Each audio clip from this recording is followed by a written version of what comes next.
nasa linya na ho ng ating komunikasyon. Wala hong iba. Si dating Senador Antonio Trillanes IV. Magandang gabi po, Senator Trillanes. Si Bombo Victor ho ito, together with Bombo Everly Lico or Everly Rico. Welcome to the program. Magandang hapon po sa inyo, Bombo Victor at kay Bombo Everly at sa ating mga listeners. Senator, sa inyong affidavit kahapon, nababanggit ho ninyo na itong mga info na hawak nyo about ho sa bank accounts ni Vice President Duterte at former President Duterte ay galing ho kay Joseph De Mesa, na isa hong dating supporter of then Mayor Rudy Duterte. Ano pa po ang pwede nyong ma-share about dito kay De Mesa? Ang masasabi po lang natin ay isa siyang whistleblower na meron siyang tinatawag na placement or access na pwede niyang makuha yung mga dokumento na naibigay niya po sa atin. So, after checking yung and vetting yung background ni Joseph De Mesa, ay nag-shift kami doon po sa pag-vet at pag-analisa ng mga dokumentong ibinigay niya. Yun po. At kinalaunan, nalaman nga namin na ito ay totoo bukod sa hinunugan ito ng mga deposits mismo at eventually mismong si Duterte na ang umamin in a televised interview na totoo nga yung mga bank accounts na inilabas ko. Oo. Well, sabi ho sa affidavit ho ninyo, ang kopya nitong mga dokumento ay nagpapakita nga ng mga bank accounts under the name of Rodrigo Duterte at Vice President Sara Duterte.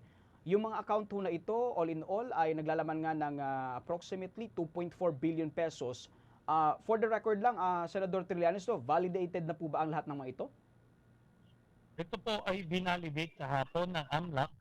Ang ginawa ni Congressman Laila de Lima, dahil masyado hong mahaba yung mga dokumentong ibinigay ko, namili sila random ng 18 mga accounts o transactions doon sa dokumento ko at tinanong yung AMLAC kung totoo bang may mga ganitong transaksyon doon sa kanilang mga report. At sinabi nga ng AMLAC na kumpirmado na totoo. So, yan po yan.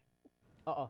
Doon naman ho sa mga record about ho sa transaction involving Baste, si Representative Paulo, and si Manscarpio, maging ito hong si Hanelet at ang anak nito na si Kitty Duterte amounting to 111 million as of 2016. Ano po ang relevance nito sa claims na may unexplained wealth itong si Vice President Sara?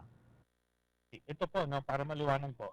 Doon sa joint account ni Sara Duterte at saka ni Digong Duterte, 2.4 billion pesos. Doon sa account ni Sara Duterte lamang or joint account with Manscarpio, meron silang 111 million. Pero doon sa pangatlong aligasyon ko ay tumanggap sila ng 181 million pesos mula sa isang drug lord. So lahat ng miyembro ng pamilya ay nakakatanggap ng cheque, no? Galing kay Sami Uy at nakasulat sa pangalan mismo nila Digong, Sara, Pulong, Baste, Hanilet, joint with Kitty Duterte. Every 6 months ito, from 2011 to 2013. So ang total po na nakuha nila, buong pamilya ay 181 million pesos galing sa drug lord. Oo. Nababanggit nyo nga ho itong drug lord na si Sami or Samuel Uy na allegedly nagbigay nga ng pera sa family ni Duterte hanggang 2013. Paano po ito makaapekto sa impeachment case ni Vice President Sara Duterte? Kasi sa pagkakaintindi ko, mayor pa po siya nung nangyari ho itong pagbibigay ng pera. Opo. Yan po ay sakop sa impeachable offenses kasi bribery and corruption yan. Ng panahon na yan, mayor siya, pero tumatanggap siya ng cheque galing dito sa taong ito. Ngayon, betrayal of public trust naman na tumatanggap siya ng pera mula sa isang drug lord. Maalala ninyo, ang postura ng buong pamilya ay galit sila sa illegal na droga. Yung pala, meron silang pinoproteksyon ng kartel. Kaya ito yung namamayagpag sa Davao City habang pinapatay nila yung kompetensya. Mm. So, yan po yan. So, pangalawa na, hindi po nila nire-report ito sa kanilang salin, so other high crimes po yan. So, ang ini-establish po natin dito, yung pattern of behavior ni Sara Duterte, na siya ay isang kurakot na opisyales ng gobyerno at kung ano man yung ginawa niya ngayong vice president siya, ito ay consistent lamang sa kanyang pagkatao. Senator, may katanungan rin ang aking katandem dito si Bombo Everly. Bombo Ever. Alright. Senator Trillanes, siguro follow-up ko po muna yung naging reaction po ninyo dahil ngayong araw lamang po ay naglabas na po ng direktang kasagutan si Vice President Sara Duterte doon po sa mga binitawan po ninyong mga claims doon po sa during the impeachment hearing kahapon. Ano po yung maging reaction po ninyo kaugnay po dun sa sinabi ni Vice President Sara na yung inyo pong mga claims ay dati na po yan. Ang nagbago lang po ngayon ay kayo po ay sinusuportahan ng Pangulo. Alam niyo po, general denial po yung ginawa niya. At wala po yung halaga kapag ang pinag-uusapan natin ay overwhelming evidence.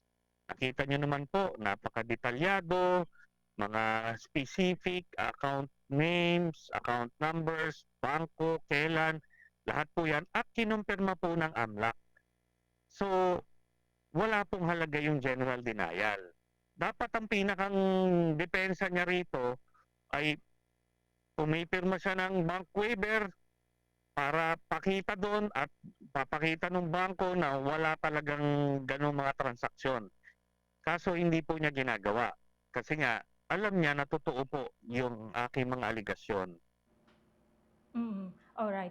Last January 21 po, Senator, nag-file po kayo ng plunder and graft cases po laban sa Vice Presidente dahil po sa misuse of confidential funds. May plano din po ba kayo na mag-file ng kaso against the Vice President based po doon sa unexplained, hindi po maipaliwanag po na wealth o yaman po ng Vice Presidente?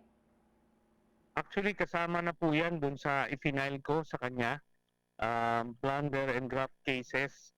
So, supposed to be, ang ombudsman, pagka nag-file ka ng case sa kanila, sa kanilang fact-finding investigation, ay makukuha na nila lahat po ng pwedeng ikaso dun sa public official na yon.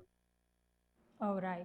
Kunan na rin po namin kayo ng komento doon sa naging pahayag po ni dating Secretary Manny Piñol ngayong araw lang din po na umano'y sinisiraan po ninyo ang reputasyon ng isang inosenteng individual para isulong po ang isang agenda. Ito po, tinutukoy po dito ni dating DA Secretary Piñol yung inyo pong naging testimonya against Sammy Uy na inyo pong tinag as big-time drug lord. Okay, unang-una, parehas ba na sa amin yung pinag-uusapan namin at bakit siya nag-aabogado? Okay.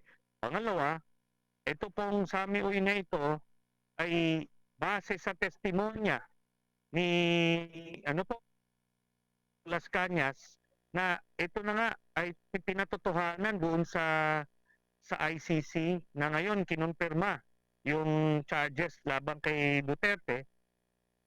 Ibig sabihin, binigyan ng halaga yung testimonya ni Las Cañas. At siya bilang insider, Davao Death Squad, sa mismo sinulat niya dun sa kanyang 186-page na affidavit yung role ni Sammy Uy dun sa drug cartel ni Rodrigo Duterte. At nakasulat yun na maliwanag. At ang sinasabi nga niya, na ang kapartner nito si Michael Yang, si Charlie Tan, saka si Digong. Sila mismo ang nagbabantay ng mga Sabu Laboratory na tinayo nila Sammy Uy, nila Michael Yang. Kaya palagay ko mas mahalaga yung o mas may bigat yung testimonya ni Las Cañas kontra dito kina Manny Piñol. O bukod pa riyan, itong report mismo ng Drug Enforcement Group ng PNP, si Colonel Acerto, sinabi na ito nga ang mga personalidad, sila Michael Yang, ang involved sa illegal drugs dito sa bansa noong panahon ni Duterte na nagpapasok ng tuni-tuniladang shabu sa customs. Okay, ganito na lang po. Kahit na sabihin nating ibang pagkakilala nila kay Sammy Uy, ang tanong, anong negosyo niya na bakit siya nagbibigay ng dividendo sa bawat miyembro ng pamilya ni Duterte ng 40 to 50 million? O kailangan mapapakita niya anong negosyo ba yun. Tapos, may karampatang buwis ba siyang binabayaran para doon sa negosyo na yun? Yun po, lalo silang magkakabuhol-buhol sa ganyang depensa. Alright. Bombo Victor? Last na lang, Senator Trillanes, no? Baka may reaction ho kayo. Nababanggit nyo nga kanina na kinonfirm na ho na itong ICC pre-trial chamber ito hong charges versus former President Rodrigo Roa Duterte. Any reaction po dito, Senator? Well, tayo po ay natutuwa para sa mga naging biktima at pamilya ng extrajudicial killings noong panahon ni Duterte. Ito na ngayon, ang isang yugto na naman tungo sa pagkakamit ng hustisya. Pero ang antabayanan po na natin ngayon sa susunod ay yung kung kailan na isisimulan yung trial ni Duterte sa dahig. So ito po, sana yung mga kababayan naman natin, buksan nyo naman yung puso't isipan nyo na kaya nililitis si Duterte sa dahig. Dahil inabuso niya yung kanyang kapangyarihan nung siya ay presidente at siya ay mayor at pinapapatay niya yung mga tao niya mismo, mga kababayan niya, mga konstituente niya. At dahil lang para pagtakpan yung kanyang involvement sa illegal drugs. Yun yung mabigat po rito. Last na lang ho, sa reaction na lang, Senator, no? Kasi patuloy hong nagtatago itong si Senador Ronald Bato de la Rosa. Kayo ho ay malimit ho na nakikipag-ugnayan sa International Criminal Court. Meron na po ba talagang warrant of arrest doon ho sa mga co-perpetrator? Palagi ko alam na po ni Bato de la Rosa kung anong sagot sa katanungan na yan. Kaya nasa sa kanya po yan. Kung pananaw niya ay walang warrant, lumabas siya para magkaalaman. Ngayon kung palagay niya meron, hindi nalilitaw yan. At mag-aantay na lang yan at aasa na kung mananalo si Sara Duterte sa 2028 may magpoproteksyon sa kanya. With that, Senator Antonio Trillanes, maraming salamat ho sa oras na inilaan mo sa panayam na ito. Magandang gabi ho. Maraming salamat po sa inyo. Mga kabombo at Kastar Nation, nakapanayam natin walang iba si dating Senador Antonio Trillanes IV. For the most trusted source of news and information, visit our website at www.bomboradio.com. Follow us on Bombo Radio mobile app, Facebook, YouTube, TikTok, and X, formerly Twitter. Like, share, and stay connected. Anytime, anywhere.